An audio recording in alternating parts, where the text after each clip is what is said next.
देश की राजधानी दिल्ली का वो ऐतिहासिक रामलीला मैदान जो देश की जनता की आवाज का मैदान बनकर कई बार सत्ताधीशों के रातों की नींद उड़ा चुका है। मोदी जी का चेहरा देखिए, मोदी जी की कॉन्फिडेंस खत्म हो गई है।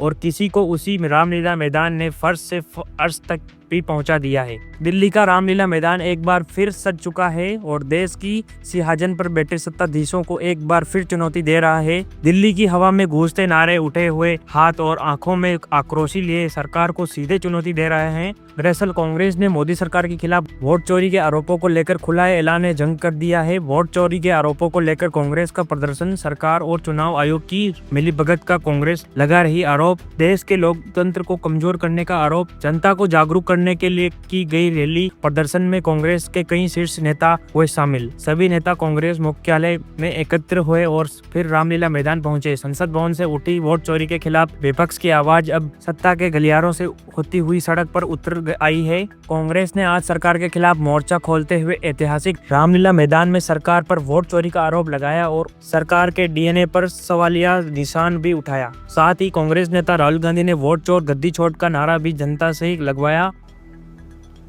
मगर आप मोदी जी का चेहरा देखिए, मोदी जी की कॉन्फिडेंस खत्म हो गई है। वो भी जानते हैं कि हमारी वोट चोरी पकड़ी गई है और अब बस थोड़ा सा समय बचा है, पूरे देश को हमारी सच्चाई पता लग जाएगी और आप बिना डरे धूप में, आंधी में, तूफान में, बारिश में आप कांग्रेस पार्टी की विचारधारा के लिए लड़ते हो। जैसे आपके डीएनए में सत्य है, वैसे उनके डीएनए में असत्य और वोट चोरी है। आप घबराओ मत, अंत में इस देश में सत्य की जीत होगी और सत्य से हम नरेंद्र मोदी और अमित शाह सरकार को हटाएंगे। लोकसभा में विपक्ष के नेता राहुल गांधी के बाद प्रियंका गांधी वाड्रा ने मोदी सरकार को आड़े हाथों लेते हुए बीजेपी सरकार की खटिया खड़ी करते हुए सरकार को एक चुनाव बैलेट पेपर पर लड़ने की चुनौती दे डाली और साथ ही बैलेट पेपर पर चुनाव कराने पर मोदी सरकार के हार की भविष्यवाणी कर दी। राहुल जी ने मुद्दा उठाया, खड़गे जी ने मुद्दा उठाया कि हमें बहस करनी है चुनाव पे, एसआईआर पे, जिस तरह से वोट चोरी हो रही है उस पे, तो घबरा गए, मानी नहीं बात।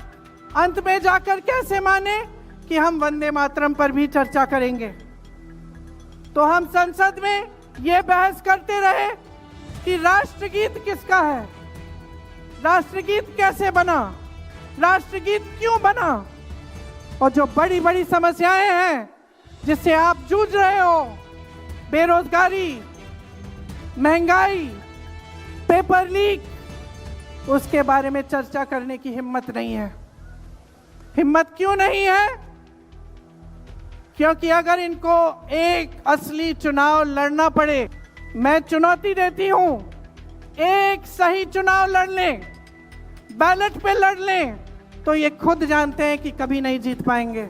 कांग्रेस ने रविवार के इस दिन को बीजेपी सरकार पर आरोपों का दिन बना दिया। कांग्रेस नेता एक के बाद एक आरोप मोदी सरकार पर मरते न रहे थे। बीजेपी आरोपों के इस क्रम का कांग्रेस अध्यक्ष मल्लिकार्जुन खड़गे ने आगे बढ़ाते हुए कांग्रेस अध्यक्ष के ने जनता से मोदी सरकार को सत्ता से बेदखल करने की अपील की है। साथ ही खड़गे साहब ने मोदी पर बड़ा हमला बोलते हुए कहा, अगर बीजेपी एक भी चुनाव हारती तो उसका नामो निशान मिट जाएगा।